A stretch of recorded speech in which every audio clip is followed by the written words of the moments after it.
જય શ્રી કૃષ્ણ વૈષ્ણવો, સર્વ વૈષ્ણવોને મારા ભગવદ સ્મરણ.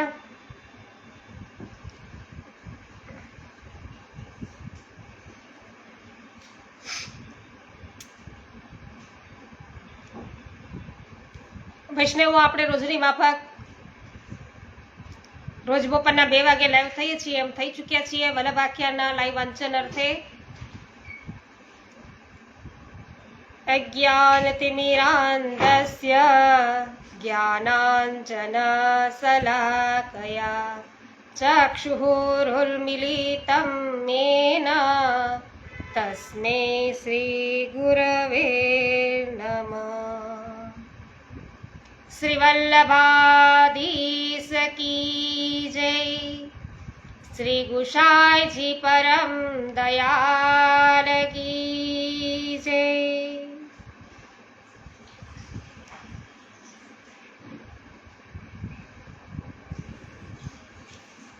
નૂતનબેન જાવ્યા, જય શ્રી કૃષ્ણ. ભાવનાબેન, જય શ્રી કૃષ્ણ. સર્વ વૈષ્ણવોનું હાર્દિક સ્વાગત છે. વૈષ્ણવો, આજે પવિત્રા બારસ, આપણે ગુરુને આજે પવિત્રા ધરાવીએ. શુભ દિન છે. શ્રી મહાપ્રભુજીએ પણ મધુરાષ્ટકમ છે, તો મધુરાષ્ટકમ છે એ રચ્યું.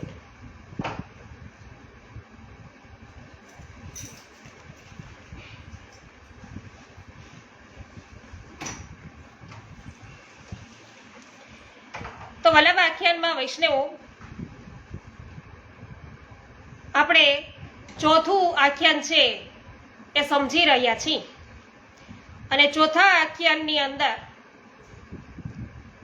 ત્રીજી કડી છે, ત્રીજી પંક્તિમાં ગોપાલદાસજી હવે કહી રહ્યા છીએ એ આપણે જાણીએ છીએ. વૈષ્ણવો, આજે તો મારા માટે ખૂબ જ આનંદનો દિવસ, પવિત્રા બારસ છે, એમની બધાને વધાય. પણ આજના શુભ દિને આપણે લાઈવ થતા કૃષ્ણાબેન સુદાણી છે, અમદાવાદથી આજે હવેલીએ પધાર્યા હતા અને અચાનક અમારો છે એ મેળાપ થઈ ગયો. અને મને આજે ખરેખર મારે ત્યાં એવું થયું કે જ્યારે પ્રભુ છે એ પધાર્યા છે. અને કૃષ્ણાબેન સુદાણીને મળીને મને ખૂબ જ આનંદ થયો છે, ખૂબ જ ભગવદીય છે. અને આજે વૈષ્ણવના દર્શન થયા એટલે મારો દિવસ આજે ખરેખર બહુ શુભ દિવસ છે, શુભ દિન છે કે ઘરે આજે છે એ શ્રી વૈષ્ણવ પધાર્યા. ખૂબ ખૂબ આનંદ થાય છે. કૃષ્ણાબેન, તમે મારી ઘરે આવ્યા હતા, જાણી અને મળીને ખૂબ આનંદ થયો છે. હવે ગોપાલદાસજી ત્રીજી કડીની અંદર શું કહે છે કે બ્રહ્મકુલ હરિ અવતર્યા તે તાળવા ભૂમિ ભાર અને શ્રીનાથ વિઠ્ઠલ નામ નિરૂપમ વૃંદાવન શૃંગાર પદવંદુ. તો ભૂમિનો ભાર ટાળવા માટે પ્રભુ પધાર્યા. જો શ્રી ગુસાઈજી બ્રહ્મકુલમાં બ્રાહ્મણ કુળમાં પ્રગટ્યા, કારણ કે વેદનું અધ્યયન કરવાનું છે અને વેદના જે સિદ્ધાંતોને પ્રગટ કરવાના છે. વળી આપ સાક્ષાત પુરુષોત્તમ સ્વરૂપે પ્રગટ્યા છે. આપના પ્રાગટ્યથી પહેલા ઘણા બધા અવતારો છે એ ભૂમિનો ભાર ટાળવા થયા છે. તો જે એ બધા અવતારો, અંશા અવતારો ભૂમિના ભારના હરણ માટે થયા છે. અને શ્રી ગુસાઈજી પ્રભુચરણ પણ એ જ માટે પ્રગટ્યા છે. તો એ અવતારમાં અને આ અવતારમાં શું ફરક રહ્યો? જ્યારે જ્યારે પણ ભૂમિ ઉપર આપત્તિ આવે અને ગાયનું રૂપ લઈ પૃથ્વી પ્રભુ પાસે જાય, કહે કે મારા ઉપર અસુરોનો ત્રાસ છે, આપ પધારો અને એ મલિનતા દૂર કરો. તો એ રીતે દૈત્યોનો વધ કરવા માટે તો અનેક અવતારો થયા. પણ હવે પૃથ્વીનો એવો ભાર લાગ્યો છે, પૃથ્વીને એવો ભાર લાગ્યો છે કે જીવ છે, જે જીવ પ્રભુના છે છતાં પ્રભુથી અલગ થઈ અને માયાના સંબંધથી જોડાયા છે અને અલૌકિક કાર્ય કરવા લાગ્યા છે. એમને બદલે અત્યારે લૌકિક કાર્ય કરવા લાગ્યા, અલૌકિકને ત્યાજીને. તો પૃથ્વીને માટે તેઓ ભારરૂપ બન્યા છે. કારણ કે પૃથ્વી તો પતિવ્રતા છે, ભૂદેવી છે. જ્યારે એણે જાણ્યું કે મારા પ્રભુના થઈને આ જીવો છે એ જગતના થવા જાય છે, તો મારાથી સહન કેમ થાય? સહન ન થયું, તેથી પ્રભુથી વિમુખ થયેલા જીવોને પાછા પ્રભુ સાથે જોડવા શ્રી ગુસાઈજી પ્રભુચરણ છે, પ્રખ્યા છે. માટે કહ્યું બ્રહ્મકુળ હરિ અવતર્યા, તે ટાળવા ભૂમિ ભાર. શ્રીનાથ વિઠ્ઠલ નામ નિરૂપમ, વૃંદાવન શૃંગાર, તે પદ બંધુ. ભાવનાબેન બધાય છે, જય શ્રી કૃષ્ણ, સ્વાગત છે. વિઠ્ઠલભાઈ જય શ્રી કૃષ્ણ, સ્વાગત છે. તરુણાબેન સ્વાગત છે, જય શ્રી કૃષ્ણ. પ્રભુદાસભાઈ, અનિલાબેન સ્વાગત છે, જય શ્રી કૃષ્ણ.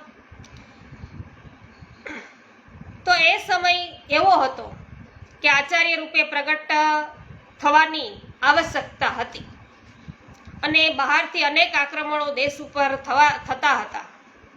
આક્રમણકારીઓ છે એ આક્રમણ કરી અને બધું લઈ લે અને એકમાત્ર ઉદ્દેશ પણ અહીંની વ્યક્તિઓનો ધર્મ છે બદલવો, બસ. તો એ પણ એમનો ઉદ્દેશ હતો. એમણે જોયું કે આ દેશના લોકો ધર્મ એટલો સશક્ત છે કે એને બદલવો, એના લોકોને ધર્મ પરિવર્તન કરાવવું એ બહુ મુશ્કેલ કાર્ય છે. તો હવે શું કરવું? તેમણે વિચાર્યું કે કોઈ પણ વ્યક્તિને એનો ધર્મ ભૂલાવવો હોય તો એક જ ઉપાય છે અને એના ધર્મ ગ્રંથોથી એને દૂર કરી દેવા જોઈએ. અને જ્યારે એ ધર્મ ગ્રંથોથી દૂર થશે ત્યારે એને એના ધર્મની કોઈ પણ સમજણ નહીં હોય. ત્યારે આપણે જે સમજાવીશું અને આપણે જે સમજાવવું હશે તે આપણે એને સમજાવીને એના દિમાગને બદલી શકીશું. મનીષાબેન જય શ્રી કૃષ્ણ, સ્વાગત છે. રેખાબેન સ્વાગત છે, જય શ્રી કૃષ્ણ, વધાઈ છે. તો પ્રાચીન કાળ ગ્રંથોમાંથી મળે છે કે બાદશાહ જ્યારે સ્નાન કરતા ત્યારે કહેતા કે હિન્દુ ધર્મના ગ્રંથો છે એ બાળીને એના ઉપર છે સ્નાનનું જળ છે ગરમ કરો, પછી એનાથી સ્નાન કરતા. તેથી એવો સમય આવ્યો કે લોકો પોતાના ગ્રંથો ભૂલી ગયા. આજે એવી દશા છે કે ભાગવત અને ગીતા જેવા ગ્રંથો છે એ વિશે લોકોને ખબર નથી હોતી અને બંને ગ્રંથોમાં ફરક શું છે એની પણ બધાને ખબર નથી હોતી. ઘણાને એમ જ લાગે છે કે બંને એક જ છે. આજે આપણી દશા આવી છે. જે વ્યક્તિ એના ધર્મ ગ્રંથોથી દૂર થયો હોય એના મનને બદલવામાં જરાય વાર ન લાગે. જ્યારે આપણે ધર્મ ગ્રંથો શું છે તેની પણ ખબર ન રહી ત્યારે અનેક છે એ વિતંડવાદીઓ છે એ વિતંડાવાદી વિચારો છે એ લોકો આપણને આપવા લાગ્યા અને આપણે એ કહે તેમ કરવા લાગ્યા. આપણે ભણી ન શક્યા એટલે બીજા કરે એમ આપણે કરવા લાગ્યા. સાચો ધર્મ શું છે, સાચો ધર્મ કોને કહેવાય એ જ આપણે ભૂલી ગયા. ત્યારે સાચા ઉપદેશ આપનારની જરૂર ઊભી થઈ. આવો ઉપદેશ આપવા બ્રહ્મકુળમાં આચાર્ય રૂપે પ્રગટ થવું જરૂરી બન્યું ને એટલા જ માટે શ્રી ગુસાઈજી પ્રભુચરણનું પ્રાગટ્ય થયું. ને હવે આગળ ગોપાલદાસજી કે છે. રંજનબેન જય શ્રી કૃષ્ણ, સુરેશભાઈ જય શ્રી કૃષ્ણ, સ્વાગત છે સર્વનું. એક રસના કેમ કરું ગુણ પ્રકટ વિવિધ પ્રકાર, નિત્ય લીલા નૌતમ શ્રુતિ ન પામે પાર, તે પદ બંધુ. તો આની સંગતિ સર્ગ લીલા સાથે છે. ગોપાલદાસજી કે છે કે શ્રી ગુસાઈ પ્રભુચરણની લીલા તો અગાધ છે. એમના ગુણોનું વર્ણન વાણી દ્વારા કરવા જાઉં તો જેમ એક નાનકડું પાન આખા વૃક્ષ છે વટવૃક્ષને એ ઓળખાવવા જાય એ એના માટે અસંભવ છે. જેમ એક સમંદરની બુંદ છે આખા સમંદરને ઓળખાવવાનો પ્રયત્ન કરે તો એને અસમર્થતાનો અનુભવ છે એ થાય. એમ ગોપાલદાસજી એમ કે છે કે શ્રી ગુસાઈજીના ગુણો તો અનંત છે. એનું વર્ણન હું મારી એક રચનાથી કેવી રીતે કરું, એક જીભથી થાય? ભૂમિબેન, મહેન્દ્રભાઈ સ્વાગત છે, જય શ્રી કૃષ્ણ. તો અહીં બે ભક્ત દેખાય છે, એક પુષ્ટિ ભક્ત અને એક મર્યાદા ભક્ત. ગોપાલદાસજી અહીં ગુણ ગાવાની પોતાની અસમર્થતા બતાવે છે. રસના જીભ એક છે અને ગુણો તો અનેક છે.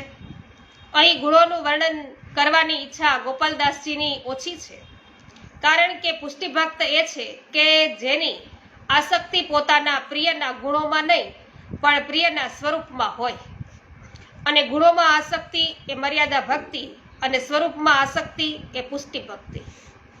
જ્યારે ગુણોને કારણે આસક્તિ થાય ત્યારે એ આસક્તિ ત્યાં સુધી રહે જ્યાં સુધી એ ગુણ દેખાય. અને દયાળુતા કૃપાળુતા દેખાય છે માટે પ્રેમ થયો છે. જ્યાં સુધી દયાળુતા દેખાય, જ્યાં સુધી કૃપા દેખાતી રહી, ત્યાં સુધી પ્રેમ રહ્યો, અને જ્યાં એ દેખાવાનું બંધ થયું કે પ્રેમ છે એ જતો રહ્યો.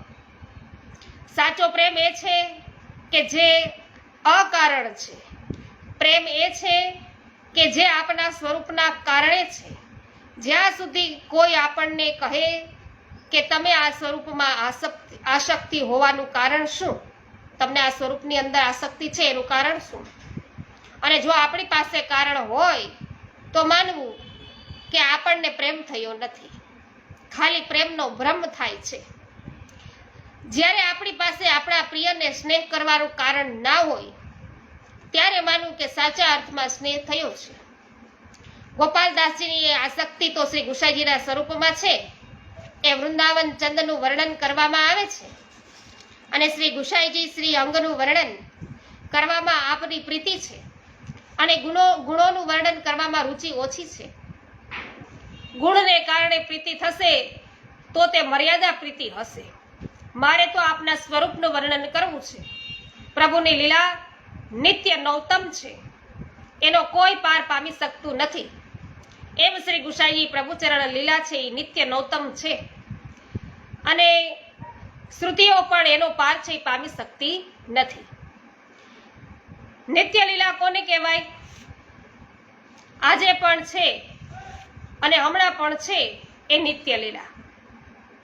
જો પહેલા હતી એમ આપણે કહીએ, મારા પ્રભુ આમ કરતા હતા, પહેલા શ્રી ગુસાઈજી આમ કરતા હતા, એમ કહીએ તો એ નિત્ય ન કહેવાય. નિત્યનો મતલબ એમ કે પહેલા હતું, આજે છે અને અત્યારે પણ છે. જો આપણે આ વસ્તુ માનીએ તો નિત્ય લીલા છે. આપણે જ્યારે દર્શન કરવા જઈએ ત્યારે દર્શન થાય, પછી ટેરો આવે, પણ એમની લીલા તો નિત્ય જ છે. ઠાકોરજી પોઢી જાય ત્યારે પણ છઠ્ઠા આખ્યાનમાં કહ્યું છે તેમ સકલ વ્રજમાં પોઢિયા, એવી રીતે લીલા તો નિત્ય જ છે, અને પહેલા હતી, આજે છે અને હમણાં પણ છે. દર્શન કરવા ગયા, ત્યાંથી દર્શન કરીને પાછા આવ્યા, અને એવું ન માનતા કે હવે લીલા નથી. ત્યાં પણ કોઈ લીલાનો પ્રારંભ જ છે, લીલા થઈ જ રહી છે. શ્રી ઠાકોરજીના ખંડપાટ ઉપર સાજેલા ખીલોના વગેરે એમનો લીલા પરિકર છે. લીલા પરિકર હોવાના કારણે ઠાકોરજી સદાય પોતાના યુદ્ધ સાથે છે. જ્યારે ઠાકોરજી પોતાના યુદ્ધ સાથે છે તો ત્યાં લીલા છે થઈ રહી છે. તો માત્ર ઝાંખી કરીને ન આવીએ, એ લીલાનો અનુભવ પણ કરીએ.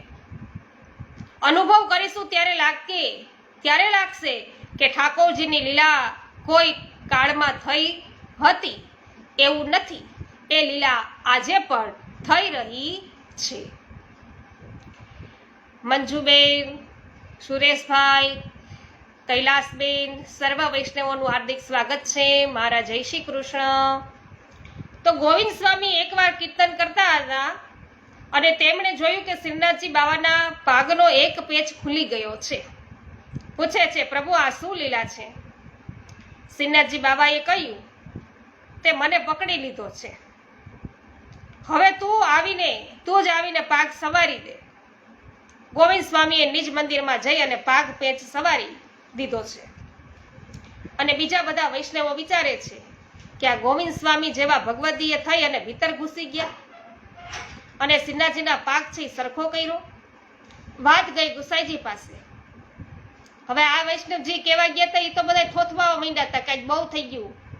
કે કેમ? તો કે અહીં તો ગોવિંદ સ્વામી અંદર ઘૂસી ગયા. કે ગુસાઈજીએ ગોવિંદ સ્વામીને બોલાવીને પૂછ્યું કે ગોવિંદ સ્વામી આ બધું શું કહી રહ્યા છે? આ બધા કૃપાનાથ, આપના લાલને આપના સિવાય કોણ જાણી શકે છે?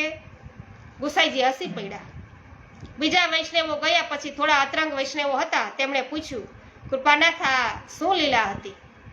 ગુસાઈજી કહે કે કાલે રાત્રે સ્વામિનીજીએ માન લીલા કરી હતી, અને ઠાકોરજી વારે વારે મનાવવાનો પ્રયત્ન કરે, પણ સ્વામિનીજી છે એ માને જ નહીં.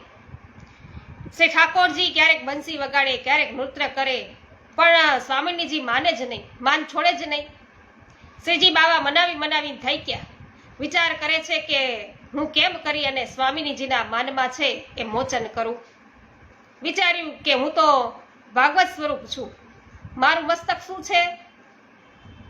મુક્તિ લીલા છે, અને સ્વામિનીજીના માનની મુક્તિ મારે કરાવવી હોય તો એ ક્યારે થાય? કે જ્યારે મારું મસ્તક સ્વામિનીજીના ચરણમાં છે એ ઝુકાવું. આ વિચારી સિન્હાજી બાવાએ પોતાનું મસ્તક સ્વામિનીજીના ચરણમાં ઝુકાવ્યું. સ્વામિનીજીએ એ ચરણમાં ધારણ કરેલી પાયલમાં છે એ પાયલમાં આપના પગનો છે એ પેચ ફસાયો અને મસ્તક ઊંચું કર્યું તો પાગની પેચ છે એ ખુલી ગઈ. અને ઠાકોરજીના દર્શન કરવા આપણે જઈએ અને દર્શન કરતા કોઈ વાર આપણને લાગે કે પીછવાઈ થોડી આડી થઈ ગઈ છે, પાક કે વસ્ત્રો છે કે ચંદ્રિકાઓ ક્યારેક ઢળી ગયેલા છે. આપણે કહીએ કે આવું કેમ છે? પણ એ બતાવે છે કે આજે પણ લીલા ચાલી રહી છે. આજે ખબર નહીં કોણ માન છે, કોણે માન કર્યું હશે, કોનું માન છોડાવવા પ્રભુ પધાર્યા હશે, કઈ લીલા આજે ચાલતી હશે. પ્રભુ લીલા તો નિત્ય છે, તેથી હમણાં એ થતી જ હોય તો જ એને નિત્ય લીલા કહેવાય. આવી દ્રષ્ટિ આપણને મળે, આવો અનુભવ છે આપણને થાય, ત્યારે પ્રભુની એ નિત્ય નવતમ લીલા છે એ સમજાય. અને ઠાકોરજીની લીલા નિત્ય છે તેમ નિત્ય નવીન પણ છે. જ્યારે ઠાકોરજીના દર્શન કરવા જઈએ ત્યારે કંઈક છે નવું લાગે. રસરૂપ મુખ કોને કહેવાય? જ્યારે વારે વારે વિવિધ ભાવ બદલાવતા હોય તેને રસરૂપ મુખ કહેવાય. વારે વારે પ્રભુ ભાવ બદલાવે અને જેના મુખ ઉપર સદા એક જ ભાવ રહે તે શુષ્ક મુખ કહેવાય. તો આપણે ઠાકોરજીના દર્શન કરવા જઈએ ત્યારે ઠાકોરજીના મુખના જ્યારે આપણે દર્શન કરીએ ત્યારે છિન્ન છિન્ન બાકીને ઓર હી ઓર, ક્ષણે ક્ષણે પ્રભુના મુખના ભાવ છે એ બદલાય, ક્ષણે ક્ષણે પ્રભુનું સૌંદર્ય બદલાય, ક્ષણે ક્ષણે ઠાકોરજીના સ્વરૂપનું તેજ બદલાય. કારણ કે એમની લીલા નિત્ય છે, નિત્ય નવીન છે અને અખંડ છે. જ્યારે જ્યારે પણ આપણે પ્રભુની લીલાને સમજવાનો પ્રયત્ન કરીએ ત્યારે એ આપણને સમજાતો નથી. ઇન્દુબેન, કૃષ્ણાબેન આવી પહોંચ્યા, સરસ. કૃષ્ણાબેન, ગોપાલભાઈ, અરુણભાઈ, ગોરધનનાથજી હવેલી સુરતથી ઉપસ્થિત વૈષ્ણવ, ભારતીબેન અને રમેશભાઈ, સર્વ વૈષ્ણવોનું હાર્દિક સ્વાગત છે. મારા જય શ્રી કૃષ્ણ. કૃષ્ણાબેન છે હજુ મને મળીને જ ગયા છે, રસ્તામાં હશે અને છતાં પણ લાઈવ થઈ ચૂક્યા છે. તો આજે તો મેં બધા વૈષ્ણવને કીધું કૃષ્ણાબેન કે આજે મારે માટે છે ખૂબ જ આનંદનો દિવસ છે કે પરમ ભગવદીય વૈષ્ણવ છે એનો મેળાપ આજે મને થયો. એટલે આજે મારે અહોભાગ્ય છે કે આપના દર્શન મને થયા. કૃષ્ણાબેન, બીનાબેન જય શ્રી કૃષ્ણ, રાજુભાઈ જય શ્રી કૃષ્ણ, સર્વ વૈષ્ણવોનું હાર્દિક સ્વાગત છે. તો અમારા દામોદર લાલજી મહારાજ શ્રી મથુરામાં વિરાજતા હતા. ત્યાં બંગાળી ઘાટ ઉપર છોટે દાઉજી મંદિર છે. ત્યાં એક દિવસ મુખિયાજીને ખંડપાઠ છે મુખિયાજીએ હટાવ્યું તો એક ચાંદીનો શુક પોપટ છે એ ખેલી ગયો, તો નીચે પડી ગયો. કહેવાનો અર્થ એમ તો એના ચરણ છે ખંડિત થઈ ગયા. આપ શ્રી સેવામાં પધાર્યા ત્યારે મુખિયાજીએ આ વાત આપને કરી, આપ કંઈ ન બોલ્યા. બીજે દિવસે મુખિયાજીએ પૂછ્યું કે મહારાજ એ સુસકે ચરણ ખંડિત હો ગયે હે, ક્યાં કરે? આપ કંઈ બોલ્યા જ નહીં. ત્રીજા દિવસે પણ મુખિયાજીએ આ વાત કહી ત્યારે આપે કહ્યું કે લાવો એ સુખ અમને આપો. ચાંદીના સુખને હાથમાં લઈને બહાર પધાર્યા. સુખ છે એને કહે છે કે મહારાજ આપકી સેવા ભૂતલ પર પૂર્ણ હુઈ હે.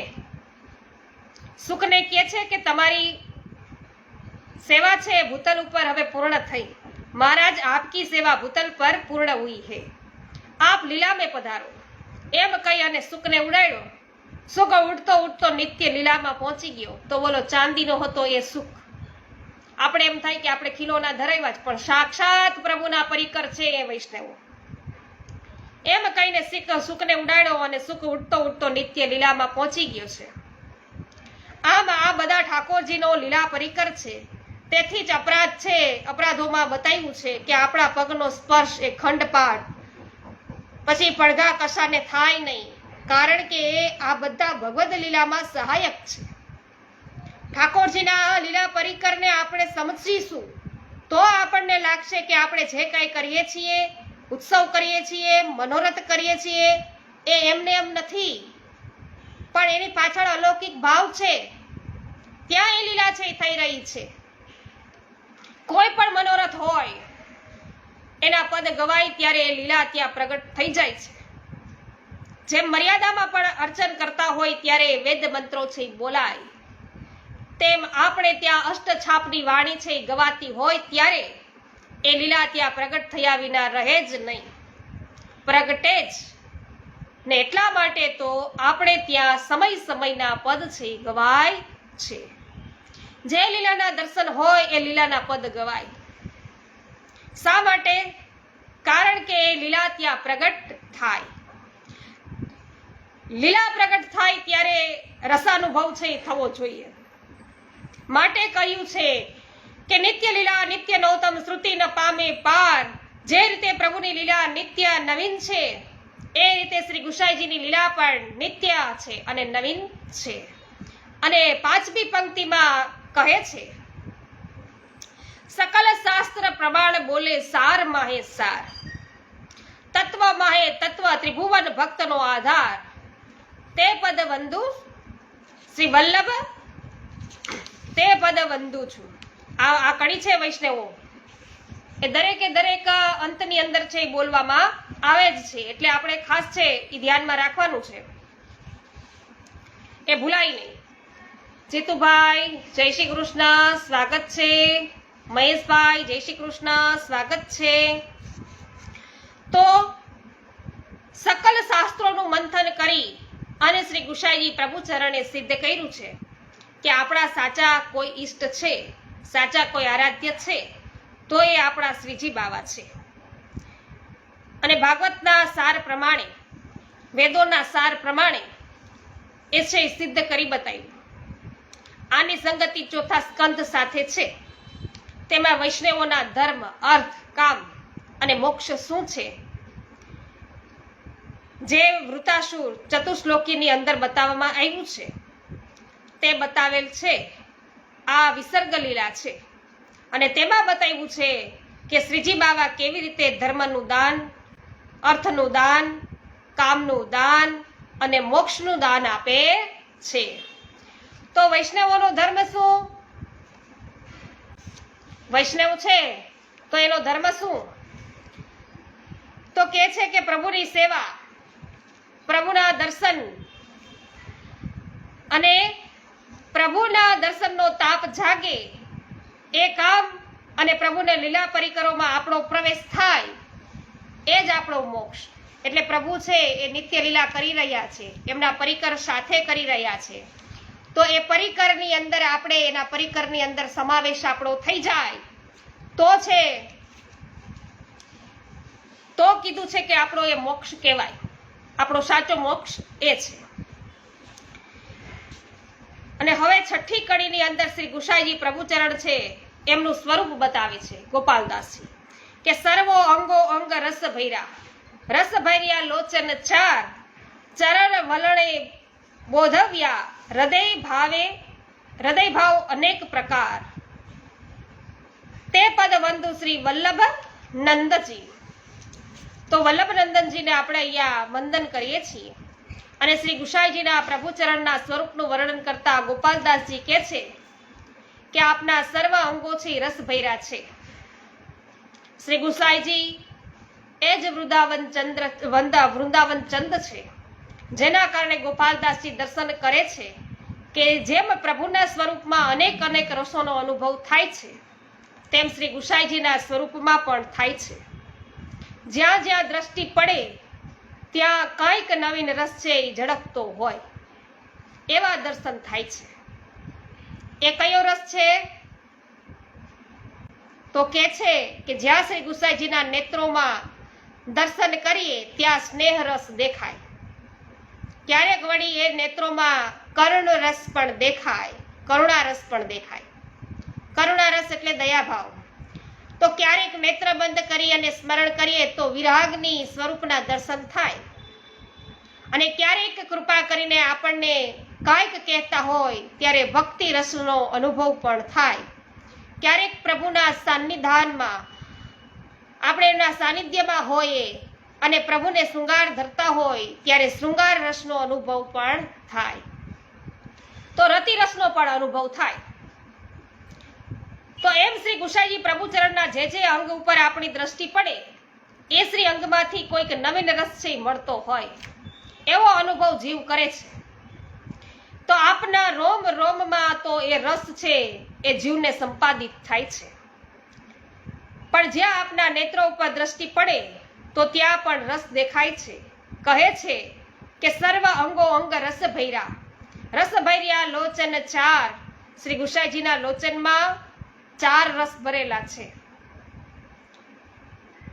તો આપના નેત્રોમાં જે શ્વેતતા છે, ધવલતા છે એ દેખાય.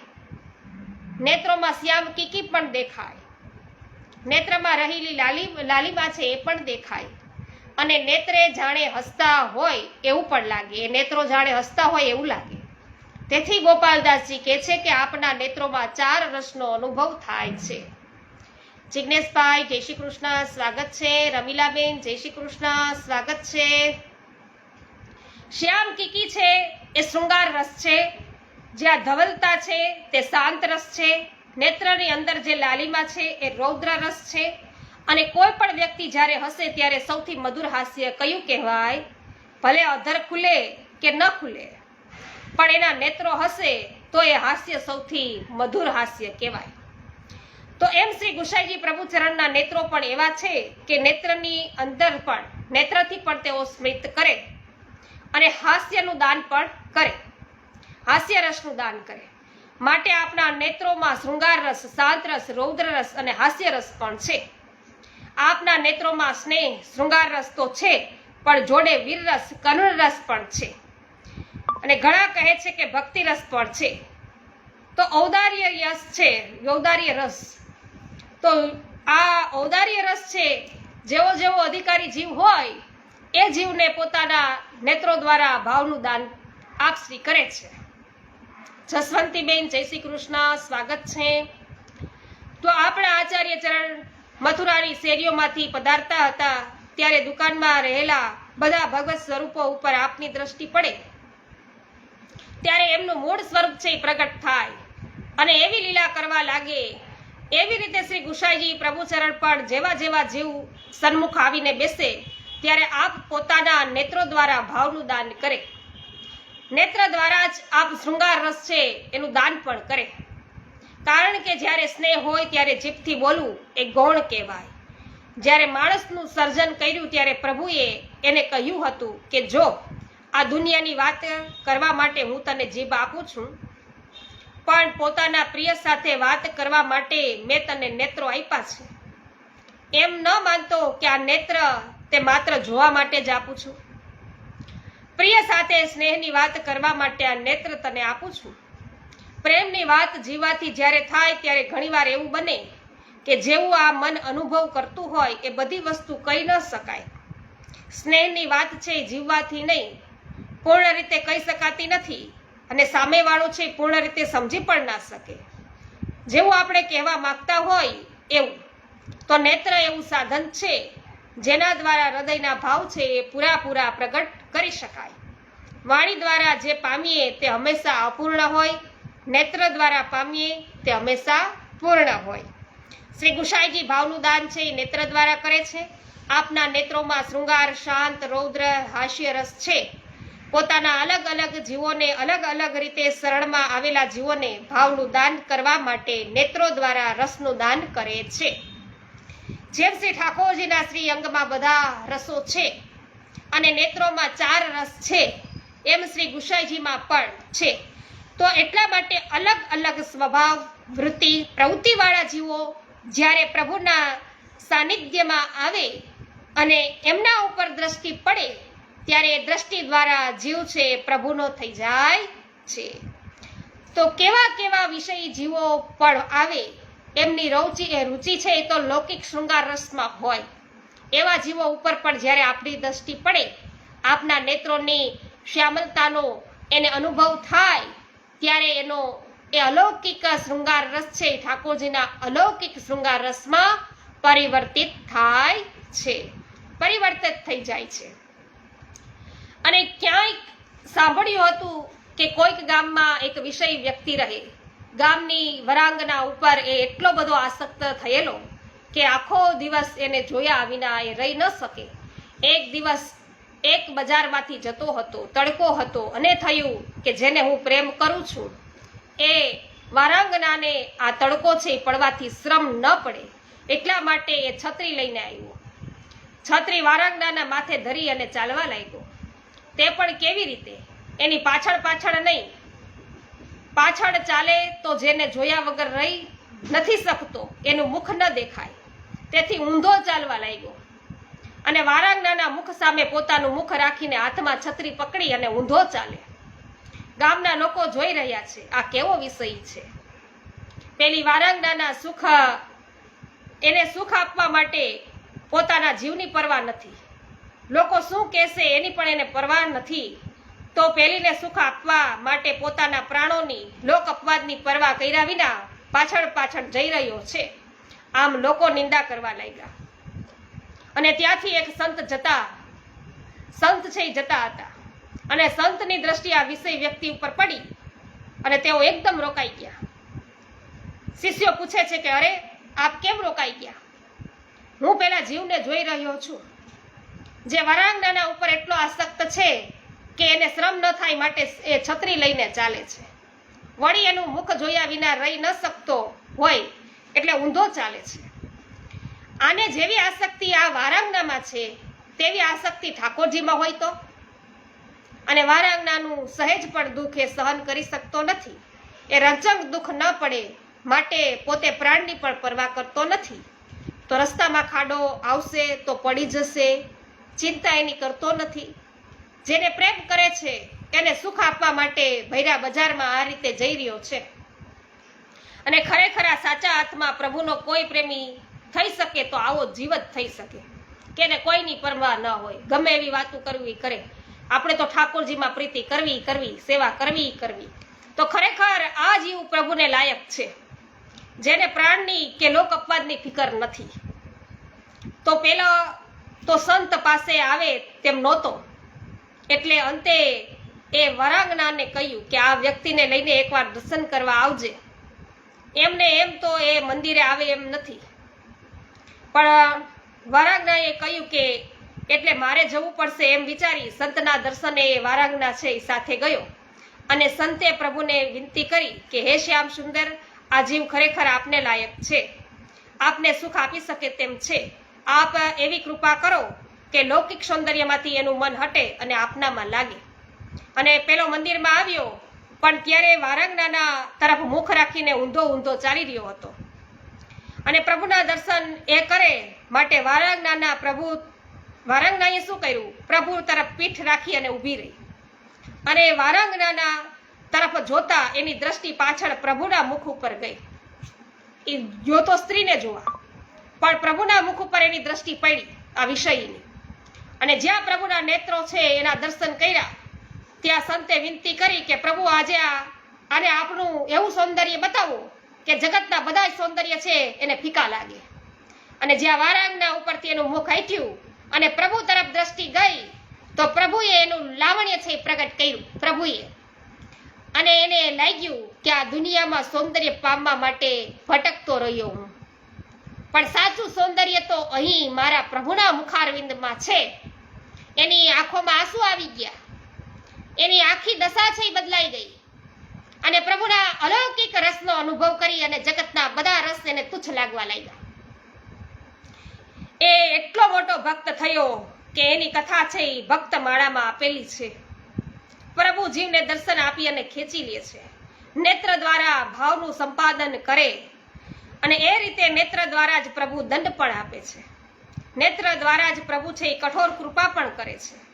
અને જેમ પ્રભુ ભાવનું દાન નેત્ર દ્વારા કરે એ જ પ્રમાણે શ્રી ગુસાઈજી પણ પોતાના નેત્ર દ્વારા જીવો ઉપર કૃપા કરે છે. અને હવે આગળ છે ગોપાલદાસજી 7મી કડીમાં કહે છે. સરલાબેન જય શ્રી કૃષ્ણ. ટીનાબેન જય શ્રી કૃષ્ણ, ચૌહાણ જ્યોત્સનાબેન, જસવંતીબેન, દિનેશભાઈ, હર્ષુભાઈ, એકતાબેન, લાલજીભાઈ અને વિલાસબેન, સર્વ વૈષ્ણવોનું હાર્દિક સ્વાગત છે મારા જય શ્રી કૃષ્ણ. તો ગોપાલદાસજી હવે પછી 7મી કડીમાં આપણે 6ઠ્ઠી કડી છે એ સમજ્યા અને કેવું સ્વરૂપ છે શ્રી ગુસાઈજીનું એ જોયું. 7મી કડીમાં શું કે છે કે મુખ સુગંધે મોહ્યા અલી સકલ તે આવી કરે રે ગુંજાર, સરસ વચન ઉચ્ચાર માત્રે સંશયનો પરિહાર, તે પદ વંદુ શ્રી વલ્લભનંદજી. તો વૈષ્ણવો આ કડી છે એમાં ગોપાલદાસજી શું કહી રહ્યા છે, શું કહેવા ઈચ્છી રહ્યા છે એ આપણે આવતીકાલે જાણીશું સાથે મળીને.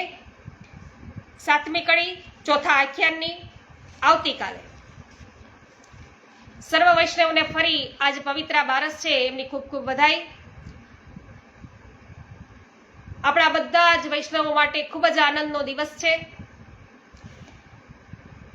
સર્વ વૈષ્ણવોને મારા જય શ્રી કૃષ્ણ. દક્ષાબેન જય શ્રી કૃષ્ણ, વિલાસબેન જય શ્રી કૃષ્ણ. શ્રી વલ્લભાધીશ કી જય, ગુસાઈજી પરમ દયાલ કી